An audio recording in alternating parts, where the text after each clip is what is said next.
খুব মজা হলো রে আজকে। অনেক দিন পর শপিং করলাম। হ্যাঁ, শপিং তো তুই করলি, আমি তো আর করলাম না। কিন্তু তোকে কে আটকালো? টাকার সমস্যা থাকলে আমায় বলতিস। না রে, আসলে এই মলের কালচারটা না আমি ঠিক বুঝতে পারি না। আবার শুরু করলি তুই সেই আদ্যিকালের রাগ। আচ্ছা বাদ দে, বল তুই কি খাবি? বাইরে বেরিয়ে ডাব খাবি? কি ডাব? আচ্ছা চল, তুই যা বলবি। পূজা আর পুনম একই কলেজে একসাথে পড়লেও ওদের দুজনের স্বভাব ছিল সম্পূর্ণ আলাদা। যেখানে পূজার পছন্দ ছিল শহরের জমজমাট আর লোকজনের কোলাহল, সেখানে পুনম ছিল সম্পূর্ণ আলাদা। তাও ওদের বন্ধুত্ব ছিল অটুট। এই হলো আসল মজা। এতে কিসের মজা শুনি? মিষ্টি জলই তো, এতে আবার তোর কিসের মজা লাগলো? আচ্ছা তবে ওই বিষাক্ত কোল্ড ড্রিঙ্কস খেয়ে তুই কিসের মজা পাস? আরে ওতে সোডা থাকে, ঝাঁজ থাকে, যাতে তেষ্টা একেবারে মিটে যায় আর রিফ্রেশিংও ফিল হয়। ঠিক এইভাবে আমিও ডাবের জল খেয়ে একেবারে রিফ্রেশ ফিল করি। আচ্ছা বাবা, তুই জিতলি, আমি হারলাম, এবার চল। দুই বান্ধবী কথা বলতে বলতে নিজেদের বাড়ির দিকে এগিয়ে গেল। পরের দিন কলেজে আজকে টিফিনে স্যান্ডউইচ এনেছি, চল খাবি চল। না রে, আমি আম এনেছি, তুই খাবি? না না বাবা, আমি খাবো না। আমি কি সমস্যা শুনি? আপনি কোনোদিন আম খেয়েছেন ম্যাডাম? হ্যাঁ হ্যাঁ, অনেক আম খেয়েছি, কিন্তু বাবা বলে আজকালকার আম একদম বিষাক্ত। এক তো এই গাছে নর্দমার জল দেওয়া হয়, আর পাকাবার জন্য না জানি কত ইনজেকশন দেওয়া হয়। কি নর্দমার জল? তুই নিজেই ভাব না, শহরের লোকেরা খাওয়ার জন্যই জল পায় না, তাহলে গাছে কি মিনারেল ওয়াটার দেবে? হ্যাঁ তুই ঠিকই বলছিস, কিন্তু এই আম তো শহরের নয়, এটা তো গ্রাম থেকে এসেছে। আরে আমাদের প্রতিবেশী আঙ্কেল গ্রামে গিয়েছিল, ওখান থেকেই এনেছে, খেয়ে দেখ না। সত্যি আমগুলো খুবই সুস্বাদু ছিল। আম খাওয়ার পর সত্যি রে, কত বছর পর আসল আম খেলাম। আসল আম গ্রামেই পাওয়া যায়। শোন, যদি রোজ এই আম খেতে চাস তাহলে গ্রামের ছেলেকেই বিয়ে করতে হবে, বুঝলি? ঠিকই বলেছিস, তবে গ্রামে মল আর সিনেমা হল আছে তো? পূজার এই কথা শুনে পুনম হাসতে লাগলো, কারণ সে জানতো যে পূজার গ্রাম একেবারেই ভালো লাগে না। কিন্তু ভগবানের চেয়ে অন্য ইচ্ছে ছিল।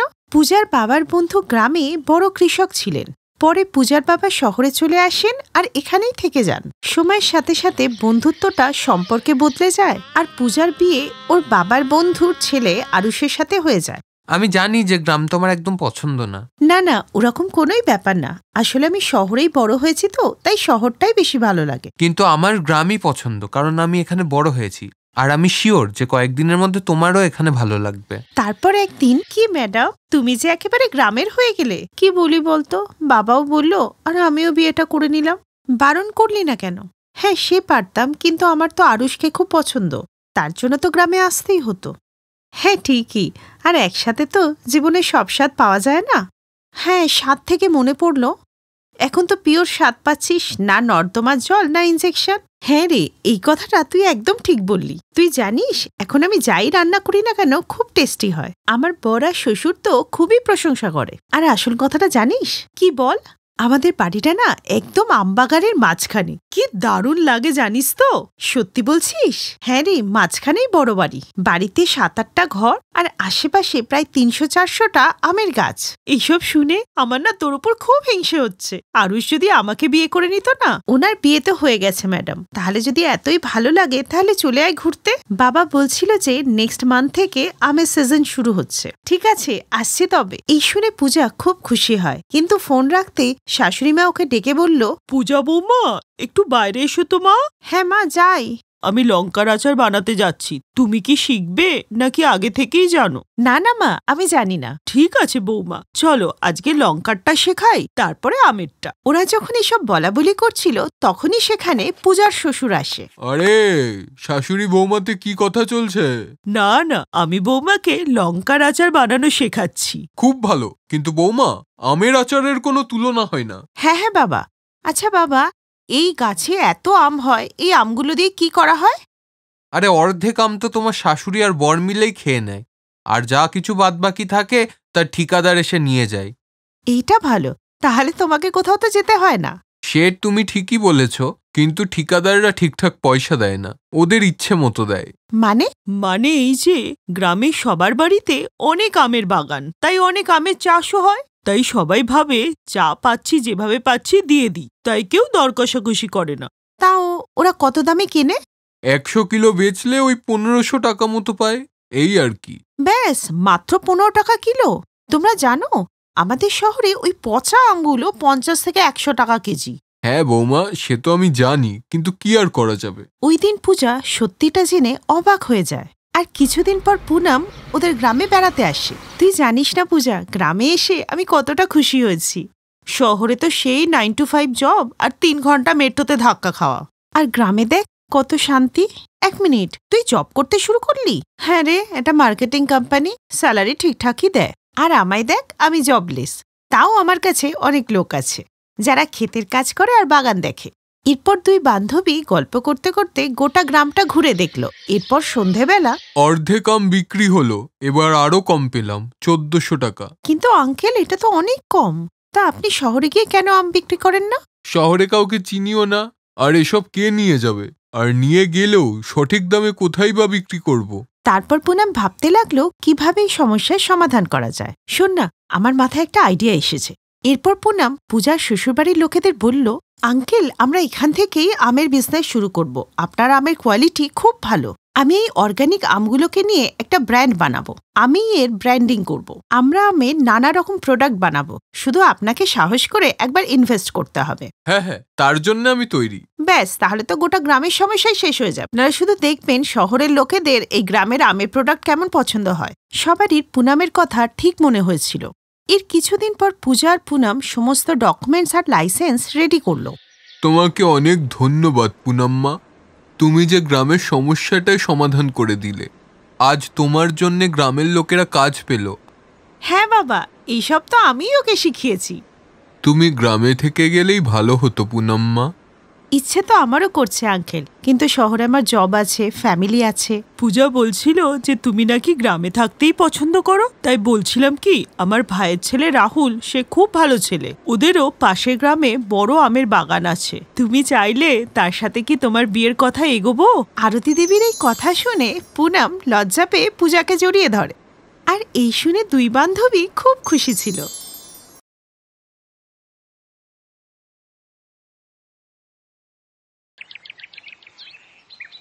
কোনো এক গ্রামে বিমলা নামে এক বৃদ্ধা ছিলেন। তিনি তার বান্ধবীদের সাথে বসে কিটি পার্টি করছিলেন। আজকালকার মেয়েদের চক্কর না আমি কিচ্ছু বুঝি না বাপু। যাকে দেখো সেই লাভ ম্যারেজ করছে। বিমলা, তোরও তো ছেলে বড় হয়েছে, দেখিস কোনো মেয়ের চক্করে না ফেসে যায়, বুঝলি? আমি বেঁচে থাকতে এটা হতেই দেব না।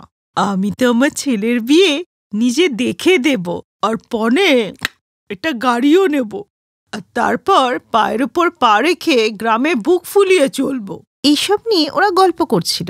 সন্ধেবেলা বিমলা দেবী ঘরে এসে দেখল যে রোহান একটি মেয়েকে নিয়ে গলায় মালা দিয়ে ঘরের দরজায় দাঁড়িয়ে আছে। রোহান, এসব কি? মা, ও দিয়া, আমরা একে অপরকে ভালোবাসি তাই লাভ ম্যারেজ করে নিয়েছি। তোমার তো এসব পছন্দ না, তাই তোমায় জানাইনি। এই মেয়ে, তুই এখানে থাকতে পারবি না, বেরিয়ে যা ঘর থেকে। দিয়া একজন মুখরা আর ডানপিটে টাইপের মেয়ে ছিল। সে চিৎকার করে বলল, কেন বেরিয়ে যাব? একটু ঝেড়ে কাশুন তো, আমিও শুনি। আমাকে বাড়ি থেকে তাড়াবার চেষ্টা করলে বা আমার গায়ে হাত তোলার চেষ্টা করলে আমি এখনই পুলিশে কমপ্লেন করে দেবো। তারপর লালবাজারে গিয়ে যা দেবে না, আহা। এই বলে দিয়া নিজের ঘরে চলে যায় আর বিমলা দেবীর মাথা ঘুরে যায়। কি বেয়াদব মেয়েকে বিয়ে করলি রে তুই, হ্যাঁ? এই বলে রেগে বিমলা দেবীও তার নিজের ঘরে চলে গেলেন, কারণ তারও কিছু করার ছিল না। এরপর দিয়া যখন রাতের খাবার করতে গেল, আমার জন্য পালং পনির বানাবে। এটা হোটেল নয়, এটা বাড়ি, আর যা বানাচ্ছি তা সবাইকে খেতে হবে। আমি বিষ বানাচ্ছি না। সবসময় শাশুড়ি আর বৌমার ঝগড়া লেগেই থাকতো। কোথায় স্বপ্ন ছিল পণ হিসেবে একটা গাড়ি চাইবেন, আর পেয়ে গেলেন একটা ডান পিটে বৌমা। রোহান অফিসে বেরিয়ে গেলে দিয়াও রোজ রেডি হয়ে কোথাও যেত। এইভাবেই দিন কেটে যাচ্ছিল। তারপর একদিন রোহান যখন অফিসে গেছে, তখন বিমলা দেবীর বান্ধবীরা মজা নিতে ওর বাড়িতে আসে। আরে বিমলা, তোর গাড়িটা কেমন চলছে?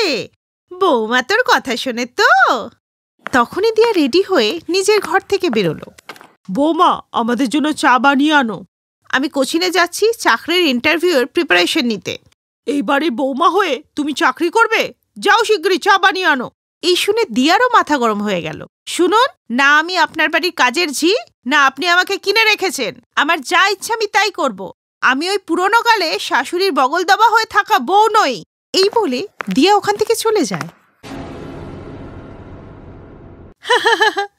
যা দেখলাম না, তোর লাখে একজন বৌমাকে, এই চলো সব বাড়ি। এসব শুনে বিমলার চেহারা রেগে লাল হয়ে যায়। আমার তো দুর্ভাগ্যটাও খারাপ, যেরকম ভেবেছিলাম সেরকম কিছুই হলো না। না গাড়ি পেলাম, না টাকা। কি লাভ হলো ছেলের বিয়ে করে?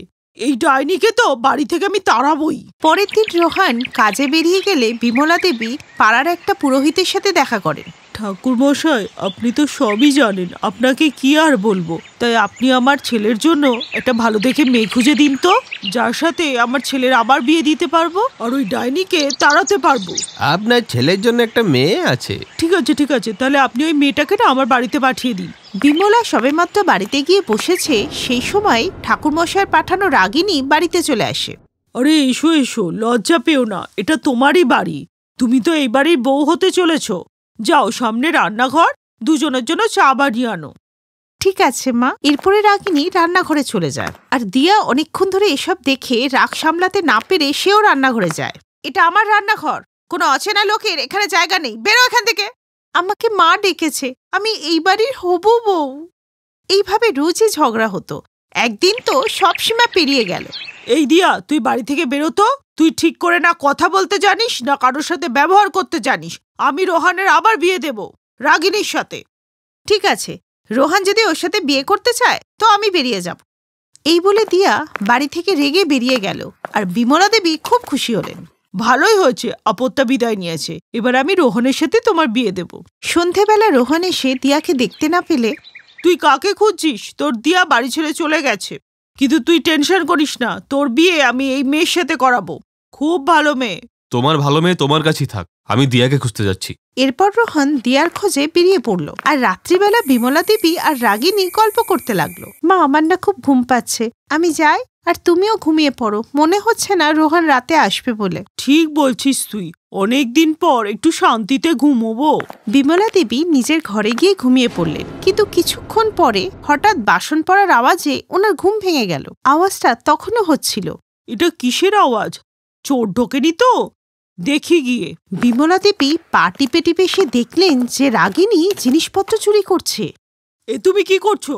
তখনই রাগিনী বেলনি ছুঁড়ে বিমলা দেবীর মাথায় মারে আর পালিয়ে যায়। মাথায় চোট লাগাতে বিমলা দেবী অজ্ঞান হয়ে যায়। এর কিছুক্ষণ পর রোহান আর দিয়া বাড়িতে ফিরে আসে। বিমলা দেবীর এই অবস্থা দেখে দুজন অবাক হয়ে যায়। মা, মা, মায়ের মাথায় চোট লেগেছে, তাড়াতাড়ি হসপিটালে নিয়ে যেতে হবে। এরপর রোহান আর দিয়া বিমলা দেবীকে হাসপাতালে নিয়ে যায়। গোটা রাত ওদের ওখানেই কেটে গেল। তুমি অফিসে যাও, আমি মায়ের কাছে রয়েছি।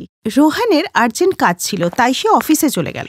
এরপর প্রেরণা 4-5 দিন ধরে বিমলা দেবীর খুব সেবা করলো, আর বিমলা দেবীর ক্ষতটাও অনেকটা সেরে উঠল, কিন্তু কেউ কারোর সাথেই কথা বলছিল না। এরপর একদিন রাতে, দেখলে মা, তুমি দিয়াকে পছন্দ করতে না, আর আজ দিয়াই দিন রাত তোমার সেবা করেছে। আর ওই যে মেয়েটাকে এনেছিলে, ও চুরি করে পালিয়ে গেছে। আমাকে ক্ষমা করে দাও বৌমা, আজ থেকে তুমিই আমার বৌমা।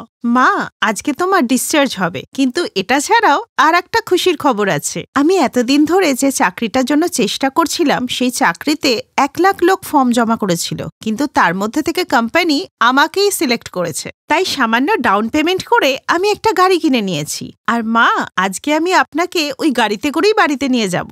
এই শুনে ওনার চোখে খুশির জল চলে এলো। এরপর ওরা গাড়িতে করে বাড়িতে পৌঁছালো, আর বিমলা দেবীর সব বান্ধবীরা ওকে খুব মন দিয়ে দেখছিল। এইসব দেখে বিমলা দেবী নিজের খুশি সামলাতে পারলেন না, আর গাড়ি থেকে নেবেই প্রেরণাকে জড়িয়ে ধরে হাউমাউ করে কাঁদতে লাগলেন। আর এই দেখে রোহান খুব খুশি হলো। আরে বিমলা, এখন কেন কাঁদছিস রে?